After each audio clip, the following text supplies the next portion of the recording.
ഇന്ന് നമുക്ക് കിട്ടിയിരിക്കുന്നത് ഓപ്പോയുടെ F15 എന്ന് പറഞ്ഞൊരു മോഡലാണ്. കംപ്ലൈൻറ്റ് എന്ന് പറയുന്ന സമയത്ത് എനിക്ക് വന്നപ്പം അത് ഒരു പറഞ്ഞത് റീസ്റ്റാർട്ട് ആവുന്ന ഇടയ്ക്ക് ഓപ്പോൻ്റെ ലോഗോ വരുന്നു എന്നൊക്കെ പറഞ്ഞിട്ടാണ്. പക്ഷേ ഞാൻ ചാർജ് കുത്തി വെക്കുന്ന സമയത്ത് 0.7 എടുക്കുന്നുണ്ട്. പക്ഷേ ഇടയ്ക്ക് ഓണാവും, ഇടയ്ക്ക് ഓഫാവും, ഇടയ്ക്ക് റീസ്റ്റാർട്ട് ആവും. അങ്ങനത്തെ കളി ഇടയ്ക്ക് കളിക്കുന്നുണ്ട്. പക്ഷേ പിന്നെ കുറച്ച് കഴിഞ്ഞപ്പോൾ സാധനം ഡെഡായിപ്പോയി. പിന്നെ 0.7 നിന്ന് സ്റ്റക്കായി. ആ ഒരു കണ്ടീഷനിൽ വന്നു. ഞാൻ ബാറ്ററി മാറ്റി വയ്ക്കി, ബാറ്ററി ബൂസ്റ്റ് ചെയ്തൊക്കെ നോക്കി. പിന്നെ നമുക്കിത് ഈ സാധനം ഈ ഓപ്പോയുടെ F15 എന്ന് പറഞ്ഞ ഈ ഒരു മോഡൽ കോമൺ ആയിട്ട് വരുന്ന ഒരേ ഒരു കംപ്ലയിൻറ്റ് എന്താ വെച്ചിട്ടുണ്ടെന്നുണ്ടെങ്കിൽ നമ്മൾ പോക്കോ X2, X3 Pro, Samsung S22 Ultra അതിനൊക്കെ വരുന്ന അതേ സെയിം കംപ്ലയിൻറ്റ്. എന്ത് CPU-ൻ്റെ കംപ്ലയിൻറ്റ്. CPU റീബോൾ ചെയ്യാന്നുള്ളൊരു സൊല്യൂഷനേ ഉള്ളൂ. മീഡിയ ടെക്കിൻ്റെ CPU ആണ്. അപ്പോൾ ആ CPU റീബോൾ ചെയ്യുക എന്നുള്ളതാണ് നമ്മുടെ അടുത്ത ടാസ്ക്. അപ്പോൾ ഇതിൻ്റെ ഫുള്ള് വീഡിയോയിൽ A to Z സാധനം എങ്ങനെയാണ് റീബോൾ ചെയ്യുക, എങ്ങനെയാണ് ഫിക്സ് ചെയ്യുക, എങ്ങനെയാണ് കഴിക്കുക, അങ്ങനെ മൊത്തത്തിലുണ്ട്. ഇതിൽ നിങ്ങൾ കണ്ടു കഴിഞ്ഞാൽ നിങ്ങൾക്ക് മനസ്സിലാവും. ഞാൻ തുടക്കത്തിലേ ഞാൻ പറയാം, അയക്കുക എന്ന് പറയുന്ന ഒരു സംഭവം എൻ്റെ നാട്ടിൽ കൈക്കുക എന്നാണ് പറയുക. അപ്പോൾ കുറേ ആൾക്കാർ കമൻറ്റ് ഇടാറുണ്ട്. പക്ഷേ ഞാൻ ആദ്യം പറഞ്ഞില്ല, എൻ്റെ വായിൽ കൈക്കി എന്ന് പറയാം. ഓക്കെ, അപ്പോൾ ഫസ്റ്റ് ടൈം തന്നെ നമ്മൾ എന്ത് ചെയ്യുക, ഷീൽഡ് കട്ട് ചെയ്യുക എന്നുള്ളതാണ്. ഷീൽഡ് കട്ട് ചെയ്യുന്ന സമയത്ത് ഈ കട്ടർ ഉണ്ടെന്നുണ്ടെങ്കിൽ IC കട്ടായി പോവാണ്ട് നിൽക്കാൻ വേണ്ടിയിട്ട്, കുറച്ച് സേഫായിട്ട് കട്ടാക്കാൻ വേണ്ടിയിട്ടാണ് ഞാൻ ഇതേപോലെ ബ്ലേഡ് നമ്മൾ ആ സൈഡിൽ വെച്ചിട്ട് നമ്മൾ ഇതേപോലെ കട്ടർ വെച്ചിട്ട് കട്ട് ചെയ്യുകയാണെന്നുണ്ടെങ്കിൽ സീനില്ല.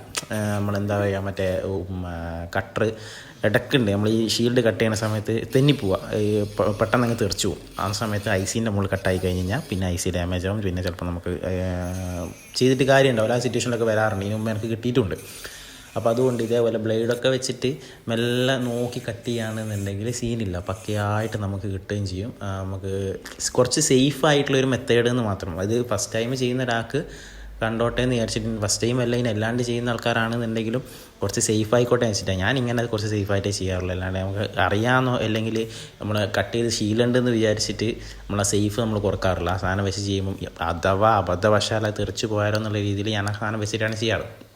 എന്നു ഷീൽഡ് മൊത്തം ഇതുപോലെ കട്ട് ചെയ്തെടുക്കുക. ഇനി അടുത്ത ടാസ്ക് എന്ന് പറയുമ്പോൾ നമ്മൾ ഗമ്മ് കട്ട് ചെയ്യുക എന്നുള്ളതാണ്.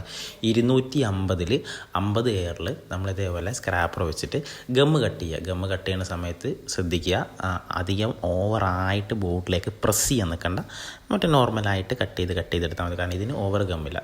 അതിനുശേഷം 350 70 എയർ 350 ഹീറ്റിൽ 70 എയറിൽ നമ്മൾ CPU പൊക്കണം. ആദ്യം ബോർഡ് ഞാനിപ്പോൾ പ്രീ ഹീറ്റ് ചെയ്തതിനോട്ട് പ്രീ ഹീറ്റ് ചെയ്യുക. ആ സമയത്ത് എന്താ വെച്ചിട്ടുണ്ടെന്നുണ്ടെങ്കിൽ ബോർഡ് എല്ലാ ഭാഗത്തേക്കും ഹീറ്റ് ഒബ്സർവ് ചെയ്യുന്ന സമയം കൊണ്ട് നമുക്ക് ഭാഗത്ത് ബോർഡിലേക്ക് ഹീറ്റ് എത്തും. അതിന് ശേഷം നമ്മൾ CPU ഇതേപോലെ ഹീറ്റ് അടിച്ച് കഴിഞ്ഞ് കഴിഞ്ഞാൽ കൂളായിട്ട് നമുക്ക് ലിഫ്റ്റ് ചെയ്തെടുക്കാം. ഈ ലിഫ്റ്റ് ചെയ്യുന്ന സമയത്ത് മൈക്രോസ്കോപ്പ് യൂസ് ചെയ്യുന്ന ആൾക്കാരുണ്ട്, മൈക്രോസ്കോപ്പ് യൂസ് ചെയ്യാണ്ട് ചെയ്യുന്ന ആൾക്കാരുണ്ട്. ഞാൻ യൂസ് ചെയ്യാണ്ടാണ് എടുക്കാറ്. ഓക്കെ, അപ്പോൾ അതിനുശേഷം നമ്മൾ ഒരു 138 PPD ഇട്ടിട്ട് കുറച്ച് ഫ്ലെക്സും കൂടെ അതിലേക്ക് ഇട്ടിട്ട് നമ്മൾ മെൽറ്റ് ചെയ്യാം. എന്താ പറയുക, കൺവേർട്ട് ചെയ്യാന്ന് പറയും. ആ എല്ലാ ഭാഗത്തേക്കും ഇങ്ങനെ കൺവേർട്ട് ചെയ്യുക. ആ സമയത്ത് നമ്മൾ കൺവേർട്ട് ചെയ്യുന്ന സമയത്ത് നമ്മൾ അയണിൽ 350 ഹീറ്റിൽ കുറക്കേണ്ട ഒരു ആവശ്യമില്ല. അയണ് നോർമലി 350 ഹീറ്റ് വെച്ചാൽ മതി. അതിൽ കൂട്ടിയോ കൊടുക്കൊന്നും വേണ്ട. എന്നിട്ട് വിക്ക് വെച്ചിട്ട് നമ്മൾ ആദ്യം മേളിന്ന് നമ്മൾ എന്ത് ചെയ്യുക, ജസ്റ്റ് നമ്മൾ കൺവേർട്ട് ചെയ്യാൻ വേണ്ടിയിട്ട് ഇട്ട ആ ഒരു ലെഡ് നമ്മൾ മേളിന്ന് ജസ്റ്റ് വിക്ക് വെച്ചിട്ട് വലിച്ചെടുക്കുക. അത് കൺവേർട്ട് ചെയ്യുന്ന എന്തിനാണെന്ന് വെച്ച് കഴിഞ്ഞ് കഴിഞ്ഞാൽ ഗമ്മ് കട്ട് ചെയ്യുന്ന സമയത്ത് ഇത് കൺവേർട്ട് ചെയ്തതിന് ശേഷം നമ്മൾ ഗമ്മ് കട്ട് ചെയ്യുമ്പം പ്രിൻ്റ് പോകാണ്ട് നമുക്ക് കിട്ടും. ആ ഒരു ഓൾറെഡി ആ ഹീറ്റ് ആ ഒരു മെൽറ്റിങ് അതിൽ കിട്ടിയല്ലോ, 138 മെൽറ്റിങ് അതിൽ കിട്ടിയല്ലോ. അപ്പോൾ ഞാൻ ഗമ്മ് കട്ട് ചെയ്യൽ ഇങ്ങനെയാണ്. അതായത് നമ്മൾ മേളിൽ നിന്ന് ഹീറ്റ് അടിച്ചിട്ട് ഒന്നെങ്കിൽ അയൺ കൊണ്ട് ഗമ്മ് ഇതാക്കും. അത് ആദ്യം സൈഡിലുള്ള ഇതൊക്കെ അയണിനെ കൊണ്ട് ഞാൻ മെല്ലെ ചെത്തിയെടുക്കും. എന്നതിന് ശേഷം സെൻറ്ററിൽ ഇതേപോലെ ചെത്തിയെടുക്കും. ഈ ഗമ്മ് കട്ട് ചെയ്യുന്ന സമയത്ത് റോവറിൻ്റെ ഹീറ്റ് വരുന്നത് 250 ഹീറ്റാട്ടോ, അതിൽ കൂട്ടേണ്ട ആവശ്യമില്ല. എന്നതിന് ശേഷം ഫുള്ള് ക്ലീൻ ആക്കുക. അതേപോലെ നമ്മൾ ടിന്നർ ഞാൻ യൂസ് ചെയ്യുന്നത്, ടിന്നറല്ല യൂസ് ചെയ്യുന്നത്, നാറ്റോ എന്ന് പറയുന്ന ആ ഒരു സാധനത്തിൻ്റെയാണ്. നാറ്റോ ഉണ്ട്, പിന്നെ വേറെ എന്തൊക്കെ റിലൈഫ് ഉണ്ട്, മെക്കാനിക് ഉണ്ട്, അങ്ങനെ പല ക്ലീനറുണ്ട്.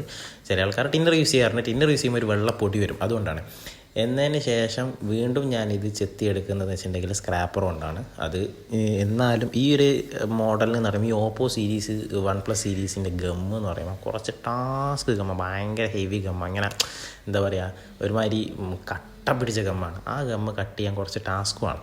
അപ്പോൾ എല്ലാം ചെയ്ത് ശീലമുള്ളവർക്ക് വലിയ പ്രശ്നമില്ല. പക്ഷേ ഫസ്റ്റ് ടൈം ചെയ്യുന്നവർക്ക് അതൊരു ടാസ്ക് ആയിരിക്കും. അപ്പോൾ ക്ലീൻ ചെയ്തെടുക്കുക എന്ന് പറയുന്നത് കുറച്ച് ടാസ്ക്കാണ്. അപ്പോൾ അതുകൊണ്ടാണ് രണ്ടാമത് ഞാൻ വീണ്ടും സ്ക്രാപ്പർ കൊണ്ടും കൂടെ ചെത്തിയെടുക്കുന്നത്. കാരണം വെച്ചിട്ടുണ്ടെങ്കിൽ അത് ഫുള്ളായിട്ട് ക്ലീൻ ആയിട്ടില്ല, എന്നാലും അല്ലറ ചില്ലറുണ്ട്.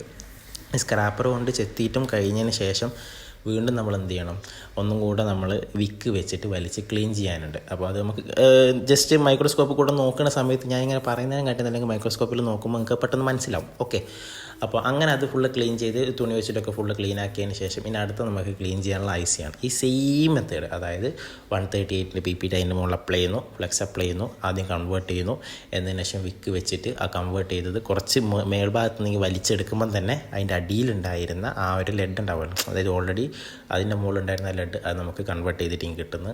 എന്നതിന് ശേഷം ഇതേപോലെ ഹീറ്റ് അടിച്ചുകൊണ്ട് നമ്മൾ എന്ത് ചെയ്യുന്നത്, ഇതിൻ്റെ മേലുള്ള ഗമ്മ് ചെത്തി എടുക്കുന്നത്. ഈ സെയിം ഹീറ്റ് അടിക്കുന്ന സമയത്ത് അയണിൻ്റെ ഹീറ്റ് 350 തന്നെ, അതിൽ കുറച്ചിട്ടില്ല. ബ്ലോറിൻ്റെ ഹീറ്റ് 250, അതിൽ കുറച്ചൊന്നുമില്ല കേട്ടോ. ബ്ലോർ 350 കേട്ടോ, 250 ആണ്. മാറിപ്പോകരുത്, ഓവറായി കഴിഞ്ഞ് കഴിഞ്ഞാൽ ഐസി ഡാമേജ് ആവാൻ ചാൻസ് വളരെ കൂടുതലാണ്. അപ്പോൾ ഇങ്ങനെയാണ് നമ്മൾ ഐസി മൊത്തം ക്ലീൻ ചെയ്തെടുക്കുന്നത്. ഈ ഒരു സെയിം സംഭവം തന്നെയാണ് നമ്മൾ അപ്ഡേഷൻ കോഴ്സ് എന്നുള്ള രീതിയിൽ നമ്മൾ പറഞ്ഞു കൊടുക്കുന്നതും ചെയ്യിപ്പിക്കുന്നതും. അതായത് 2 വർക്കിംഗ് ബോർഡിൻ്റെ മുകളിലാണ് നമ്മൾ അപ്ഡേഷൻ കോഴ്സിന് കൊടുക്കുന്നത്. പിന്നെ A to Z കാര്യങ്ങൾ മൊത്തം നമ്മൾ പറഞ്ഞു കൊടുക്കുന്നുണ്ട്. അതിൽ നമ്മൾ അപ്ഡേഷൻ കോഴ്സ് എന്ന് പറയുന്നതേ ഉള്ളൂ, പക്ഷേ നമ്മൾ റെഡിക്ക് പേഴ്സണൽ ട്രെയിനിങ് എന്നുള്ള രീതിയിലാണ് അപ്ഡേഷൻ കോഴ്സ് കൊടുക്കുന്നത്. കാരണം എന്ന് വെച്ച് കഴിഞ്ഞാൽ നമ്മൾ 5 or 10 ആൾക്കാരൊന്നും വെച്ചിട്ടല്ല ക്ലാസ് കൊടുക്കുന്നത്. കാരണം വെച്ചിട്ടുണ്ടെങ്കിൽ 1 or 2 ആൾ, അതിൽ കൂടുതൽ ആൾ നമ്മൾ എടുക്കാറില്ല. അതാവുമ്പം എന്താണെന്ന് വെച്ച് കഴിഞ്ഞാൽ കൂടുതൽ അവർക്ക് പറഞ്ഞു കൊടുക്കാനും പറ്റും. നമുക്ക് അവിടെ വരുന്ന സെറ്റിൽ എന്തെങ്കിലും ഡൗട്ട്സ് കാര്യങ്ങളുണ്ടെങ്കിൽ അതും കൂടെ കാണിച്ചു കൊടുക്കാൻ പറ്റും. മറ്റേതെന്ന് പറയുമ്പം ക്ലാസ് എന്ന് പറയുമ്പോൾ അത്രയും ആൾക്കാർ വെക്കുമ്പോൾ അതൊരു ഇതില്ലാത്തതുകൊണ്ടാണ് 1 or 2 ആൾ, കൂടിപ്പോയ 3 ആൾ, അതിൽ കൂടുതൽ ആൾക്കാരെ നമ്മൾ ക്ലാസ്സിന് എടുക്കാറില്ല. അങ്ങനെയാണ് നമ്മളിപ്പോൾ നിലവിൽ ക്ലാസ് കൊടുക്കുന്നത്, അപ്ഡേഷൻ കോഴ്സ് കൊടുക്കുന്നത്. പക്ഷേ പേഴ്സണൽ ട്രെയിനിങ് എന്നുള്ള രീതിയിലാണ് അപ്ഡേഷൻ കോഴ്സ് കൊടുക്കുന്നത്. ആയിരിക്കും താല്പര്യം ഉണ്ടെന്നുണ്ടെങ്കിൽ കോൺടാക്ട് ചെയ്തോളൂ. ഇപ്പോൾ ഈ ഫെബ്രുവരിത്തെ ബാച്ച് തുടങ്ങാൻ പോകണേ ഉള്ളൂ. സീറ്റ് ബാക്കിയുണ്ട്. ഞാനത് വീഡിയോയിലൊന്നും പറഞ്ഞിട്ടില്ല. അപ്പോൾ ആരെങ്കിലും വേണമെന്നുണ്ടെങ്കിൽ കോൺടാക്ട് ചെയ്തോളൂ. നമ്പർ ഞാൻ എന്തായാലും ഇവിടെ കൊടുക്കാം.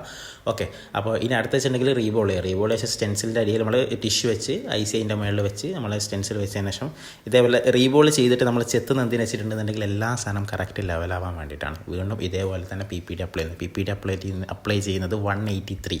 ഇപ്പം ഞാൻ യൂസ് ചെയ്യുന്നത് മാൻഡിൻ്റെ PPD ആണ്. ഓരോരുത്തർ ഓരോ PPD യൂസ് ചെയ്യാറുണ്ട്. മാൻഡ് ഐസിയൊക്കെ അത്യാവശ്യം അടിപൊളിയാണ്. ഇത് ആദ്യ പ്രാവശ്യം ഞാൻ ചെത്തി ഒരു ഭാഗം ശരിയായില്ല. 2ാമത്തെ പ്രാവശ്യം ചെത്തിയപ്പോൾ കണ്ട എല്ലാ തലമുട്ടും എന്തായി കറക്റ്റ് അങ്ങോട്ട് ചെത്തി. അപ്പോൾ കറക്റ്റായി ലെവലായി. എന്നതിന് ശേഷം വീണ്ടും ഹീറ്റ് അടിക്കുന്ന സമയത്ത് ഇനി പ്രശ്നമില്ല, ഇനി പക്കയായിട്ട്, അതായത് എല്ലാത്തിനും തലമുട്ട് ഓൾറെഡി ചെത്തി കഴിഞ്ഞപ്പം ഇനി കറക്റ്റ് ലെവലായി. ഓക്കെ, ഇനി അത് ഹീറ്റ് അടിക്കുന്ന സമയത്ത് എല്ലാത്തിനും കറക്റ്റ് ലെവലായി കിട്ടിയിട്ടുണ്ട്. ഇതിപ്പോൾ ഞാൻ ഹീറ്റ് ഇട്ടത് 250 ഹീറ്റിലാണ് ഞാനിപ്പോൾ എന്ത് ചെയ്ത് റീബോൾ ചെയ്തത്. Okay, 183 PPD. ഞാൻ ഇപ്പോൾ യൂസ് ചെയ്യുന്നത് മാൻഡ് യൂസ് ചെയ്യാറുണ്ട്, കൈസി യൂസ് ചെയ്യാറുണ്ട്. മെക്കാനിക്കൊന്നും യൂസ് ചെയ്യാറില്ല, കുറച്ച് ടാസ്ക് ഒരു സുഖമില്ലാത്തൊരു സാധനമാണ്. പിന്നെ 2 യൂസ് ചെയ്യാറുണ്ട്. ഓക്കെ, എന്നതിന് ശേഷം നമ്മൾ ഐസിയിലേക്ക് ഫ്ലെക്സ് ഇട്ട് എന്നതിന് ശേഷം ജസ്റ്റ് ഒന്ന് ഹീറ്റ് അടിക്കുക. ജസ്റ്റ് ഹീറ്റ് അടിക്കുന്ന വെച്ചിട്ടുണ്ടെങ്കിൽ അതൊരു മിനുങ്ങുക എന്നൊക്കെ പറയില്ല, ആ ഒരു ഇതിന് വേണ്ടിയിട്ട് ഐസിൻ്റെ മേളിൽ ഹീറ്റ് അടിച്ചിട്ട് സെറ്റാക്കുക. എന്നിട്ട് പൊസിഷൻ കറക്റ്റ് നോക്കുക. അധികം പൊസിഷൻ വരും മേൽഭാഗത്താണ് പോയിൻ്റ് വരിക. അതായത് നമ്മളെ EMMCൻ്റെ ആ ഒരു ഭാഗത്തേക്ക് നോക്കി നിന്നിട്ടാണ് അതിൻ്റെ പോയിൻ്റ് വരിക. ആ ഒരു പോയിന്റിലേക്ക് വെച്ചിട്ട് നമ്മൾ 350 ഹീറ്റിൽ, ഇത് ഞാൻ മൈക്രോസ്കോപ്പ് നോക്കിയില്ല, അത് ഫിക്സ് ചെയ്യുന്ന സമയത്ത് നമുക്ക് വലിയ സീനില്ല. നമ്മൾ ഹീറ്റ് അടിക്കുമ്പോൾ തന്നെ അതിൻ്റെ ഫ്ലക്സ് മെല്ലെ പുറത്തേക്ക് ഇങ്ങനെ ഇറങ്ങി വരുന്നതാണ്. പുറത്തേക്ക് ഇങ്ങനെ ഇറങ്ങി വരുന്നില്ല. അന്നേരം മെല്ലെ ട്യൂസർ കൊണ്ട് ജസ്റ്റ് ഒന്ന് തട്ടി കൊടുക്കുക. അന്നേരം സാധനം ജസ്റ്റ് ഒന്ന് ഇങ്ങനെ ഇളകി തിരിച്ച് റിട്ടേൺ വരും. അപ്പം സാധനം ഓക്കെ, ഫിക്സായി കറക്റ്റ്. ഇനി ഒരു 5 മിനിറ്റ് ചൂടാറിക്കഴിഞ്ഞതിന് ശേഷം കേട്ടോ ഞാനിത് എടുക്കുന്നത്, ചൂടാറാണ്ട് എടുക്കുന്നില്ല. ഞാനീ പറയുന്ന പുള്ളി എക്സ്പ്ലെയിൻ ചെയ്തിട്ട് വീഡിയോസ് ഇതിന് മുമ്പ് കുറേ ഇട്ടിട്ടുണ്ട്. ഈ ഇടുന്ന സമയത്ത് ഉപകാരം കിട്ടിയ ആൾക്കാരുണ്ട് എന്നുണ്ടെങ്കിൽ താഴെ കമൻറ്റ് കിട്ടോ. പിന്നെ അതേപോലെ തന്നെ ഞാൻ ഈ പറഞ്ഞാലോ അല്ല ഞാൻ ഈ ചെയ്തതിലും എന്തെങ്കിലും മിസ്റ്റേക്ക് വരുന്ന സമയത്തും നിങ്ങൾ താഴെ കമൻറ്റ് ചെയ്യും. എന്തെങ്കിലും ഡൗട്ട്സ് ഉണ്ടെന്നുണ്ടെങ്കിലും താഴെ കമൻറ്റ് ചെയ്യും. എന്നാലാവുന്നതാണെന്നുണ്ടെങ്കിൽ ഞാൻ എന്തായാലും ക്ലിയർ ചെയ്തിരും. ഓക്കെ, ഞാൻ ഈ വീഡിയോസ് ഇടുന്നത് നിങ്ങൾക്ക് ആയിരിക്കും ഉപകാരപ്പെടുന്നുണ്ടെങ്കിൽ അതും പറയും. ഇനി ഇതിൻ്റെ ഈ ഫീൽഡിലല്ലാത്ത ആൾക്കാർക്ക് ഇത് കാണുമ്പം അതൊരു ബെറ്ററായിട്ട് തോന്നുന്നുണ്ടെങ്കിൽ അതും പറയും. ഇതിപ്പോൾ എന്തായാലും സാധനം എന്തായി ഓൺ ആയിട്ടുണ്ട്, ഒരു കുഴപ്പമില്ല. സാധനം ഫുൾ ഓണായി. ഓപ്പോൻ്റെ ലോഗോ കാര്യങ്ങളൊക്കെ വന്നു. നമുക്ക് കിട്ടിയ സമയത്ത് ആദ്യം ഓപ്പോൻ്റെ ലോഗോയിൽ സ്റ്റെക്കും കാര്യങ്ങളൊക്കെയാണ്. കാരണം പിന്നെ കസ്റ്റമർ പറഞ്ഞാൽ നമുക്ക് ഫ്രണ്ടിൽ ആ ഫോട്ടോ കാണിക്കരുതെന്ന് പറഞ്ഞുകൊണ്ടാണ് കസ്റ്റമർ ഫോട്ടോ നമ്മൾ എന്ത് ചെയ്ത് മറച്ചത്. ഓക്കെ, ഇതിപ്പോൾ എന്തായാലും ഇതിൻ്റെ ഫ്രണ്ട് ക്യാമറ ആയിക്കോട്ടെ, ബാക്ക് ക്യാമറ ആയിക്കോട്ടെ, എല്ലാ കാര്യങ്ങളും ഫുള്ള് വർക്ക് ചെയ്തിട്ടുണ്ട്. ഇതിപ്പോൾ നമ്മൾ 1x ആയിക്കോട്ടെ, 0.6x ആയിക്കോട്ടെ, 2x ആയിക്കോട്ടെ, പിന്നെ 3x, ഈ 3 സാധനമാണ് വരുന്നത്. 4 സാധനം. അതും പിന്നെ ഫ്രണ്ട് ക്യാമറ കുഴപ്പമില്ല, അത്യാവശ്യം നല്ല ക്ലാരിറ്റിയും കാര്യങ്ങളൊക്കെ ഉണ്ട്. F15 കുറച്ച് പഴയ മോഡലാണ്. സാധനം ഫുള്ള് സെറ്റായിട്ട് വർക്ക് ചെയ്യുന്നുണ്ട്.